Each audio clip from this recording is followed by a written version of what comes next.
Le vice-président du MEDEF est mon invité ce matin dans Les Échos. Bonjour Thibault Langsade. Bonjour.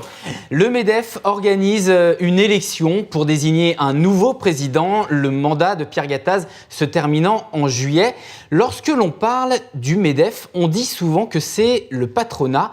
Or, dans son fonctionnement, c'est surtout 22 présidents de fédération que l'on dit très puissants et une assemblée générale de 560 votants. Est-ce que c'est pas ça qui vous coupe du terrain ? Alors non, parce qu'il y a des MEDEF territoriaux qui sont présents dans tous les départements et des MEDEF régionaux. Et puis, il y a 22 fédérations, mais c'est 80 fédérations qui sont présentes au MEDEF. Donc on a une représentativité qui, on va dire, est assez large.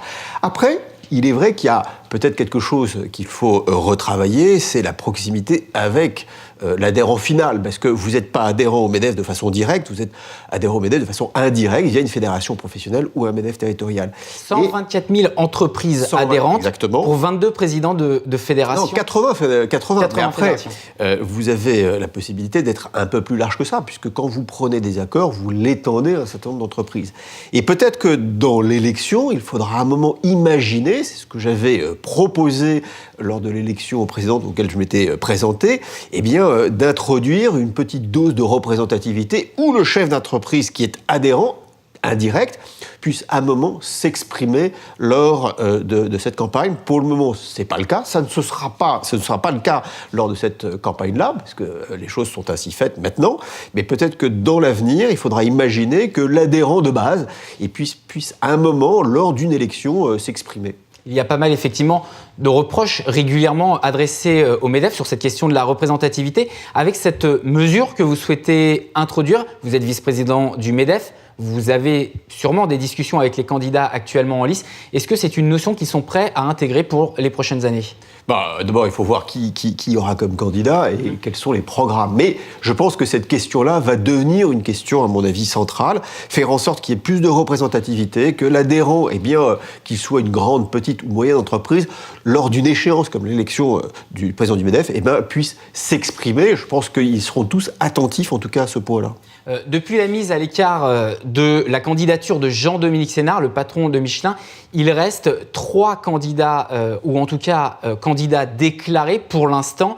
Il s'agit de Patrick Martin, également Jean-Charles Simon et Frédéric Motte. Ce matin, sans langue de bois, qui soutenez-vous ? Alors pour le moment, moi, j'attends de voir la totalité des candidats, mais je soutiendrai un candidat. Ils seront connus quand d'ailleurs ? Ça va se passer entre maintenant et puis le 1er mai, puisque la campagne officielle commence le 1er mai, et donc il va falloir que les candidats sortent progressivement. Il y aura probablement moins d'une dizaine, peut-être une dizaine de candidats. J'espère qu'il y aura des femmes, parce que pour le moment on entend beaucoup parler d'hommes. Il faudra également qu'il y ait des femmes qui se présentent.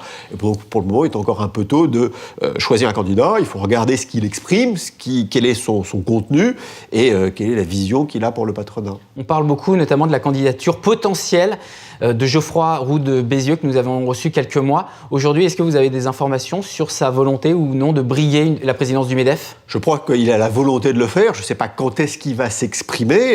Je pense que Geoffroy a été très engagé pendant 4 ans et demi, en portant des sujets lourds, notamment sur la fiscalité.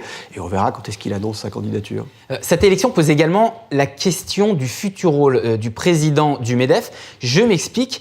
Le MEDEF a soutenu la réforme du Code du travail promise par Emmanuel Macron. Or, cette même réforme réduit, en tout cas en théorie, le pouvoir des syndicats en favorisant les accords d'entreprise plutôt que les accords de branche. Est-ce qu'aujourd'hui, le MEDEF, en ayant soutenu cette réforme qu'il considère comme bonne pour l'économie française, n'a pas scié la branche sur laquelle il était assis? Non, parce que le MEDEF a toujours exprimé, alors on a voulu un peu sur cette terminologie un peu barbare de l'inversion de la hiérarchie des normes, c'est de faire en sorte que l'on puisse décider au mieux dans l'entreprise ou dans les branches où on a cette proximité, on va dire, opérationnelle. Et c'est une volonté patronale. Pierre Gattaz a toujours voulu aller dans cette direction, soutenu par son conseil exécutif. Et donc on est, on va dire, dans la voie du futur, c'est de faire en sorte que l'on puisse décider au plus près des préoccupations de l'entreprise. Et c'est l'entreprise, et à défaut par les branches. le MEDEF reste une organisation interprofessionnelle, mais le mieux, c'est que ce soit dans les branches ou dans l'entreprise. Est-ce que ça ne va pas réduire quelque part votre pouvoir d'influence face à Emmanuel Macron pour les prochains grands chantiers du gouvernement, comme par exemple le plan d'action pour la croissance et la transformation des entreprises? Il n'a pas échappé qu'on était là pour servir les entreprises, et donc non pas pour faire en sorte que le MEDEF soit une citadelle avec un pouvoir sans fin. Non, réduire le pouvoir, enfin moi je ne sais pas très bien ce qu'on entend par réduire le pouvoir, mais faire en sorte théorique, faire en sorte que le pouvoir soit plus dans l'entreprise ou dans les branches, oui, c'est quelque chose que le MEDEF soutient et n'est pas là pour soutenir, on va dire, son propre pouvoir en interne. Allez, voilà, ça c'était pour l'actualité syndicale, forcément très importante, puisqu'une élection est en cours et négociera notamment avec le gouvernement pour la suite du quinquennat d'Emmanuel Macron. Maintenant, sur le plan des réformes, le gouvernement prépare un plan d'action pour la croissance et la transformation des entreprises avec un objectif pour le ministre de l'économie Bruno Le Maire: accélérer la croissance, ou en tout cas faire grandir les entreprises françaises, avec un chiffre souvent cité, 3 fois moins d'ETI en France qu'en Allemagne. Quel sera votre cheval de bataille? Bon, là, on soutient les 6 silos qui ont été mis en place, de la transmission à l'exportation, à la simplification, à la dynamique entrepreneuriale. Tout ça va dans la bonne direction, le financement des entreprises. Donc, un certain nombre de mesures ont été proposées par des parlementaires binômés avec des chefs d'entreprise. Il y a maintenant une consultation publique où tous les chefs d'entreprise peuvent, on va dire, participer. Il y a un point auquel on va rester extrêmement attentif, parmi toutes ces orientations très positives, c'est l'objet social de l'entreprise que le gouvernement veut modifier, que le président de la République veut modifier. Et là, il va falloir qu'il nous explique ce que cela veut dire. Modifier le code civil, modifier l'objet social de l'entreprise, on est très attentif et on voit ça d'un œil plutôt singulier, compte tenu du fait que si on veut parler de redistribution, eh bien là, c'est un vrai sujet auquel il faut le mettre sur la table. Comment mieux intéresser, comment mieux rémunérer ses salariés.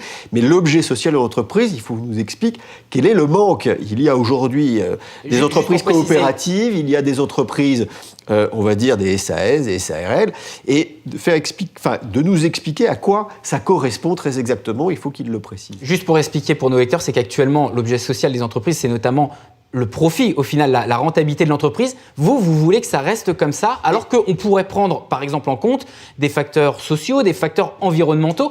A priori, aujourd'hui, il y a des entrepreneurs qui sont favorables à cela. Il y a également la société civile, une partie de la société civile qui souhaite voir les entreprises jouer un rôle social. Pourquoi vous êtes contre? Oui, mais qu'on nous explique quelle est la différence. Aujourd'hui, il existe des entreprises type coopérative, de l'économie sociale et solidaire. Mais une fois de plus, le profit, il est clé pour une entreprise. Après que ce profit, eh bien, vous le reversiez à vos salariés, que vous investissiez, on va dire, dans des mesures plus globales, notamment liées à l'environnement. Il n'y a pas de sujet. Mais le nerf de la guerre, c'est de faire en sorte que l'entreprise puisse gagner de l'argent.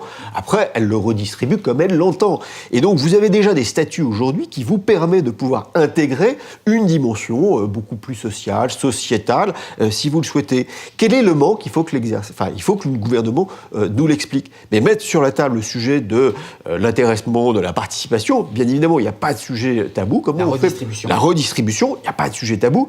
Mais modifier l'objet social de l'entreprise, quel est le but, quelle est la finalité et quel est le manque surtout? Donc vous demandez un éclaircissement, mais vous n'êtes pas opposé totalement pour l'instant. Pour le moment, c'est un sujet qui est plutôt poil à gratter, qui deviendrait, urticant si on irait un peu plus loin, parce que ça pourrait modifier profondément l'équilibre d'une entreprise. Et c'est ça qui est dangereux. Merci Thibault Langsat d'avoir été avec nous ce matin dans Les Échos. Je rappelle, vice-président du MEDEF et également depuis quelques mois PDG de la société Jouve.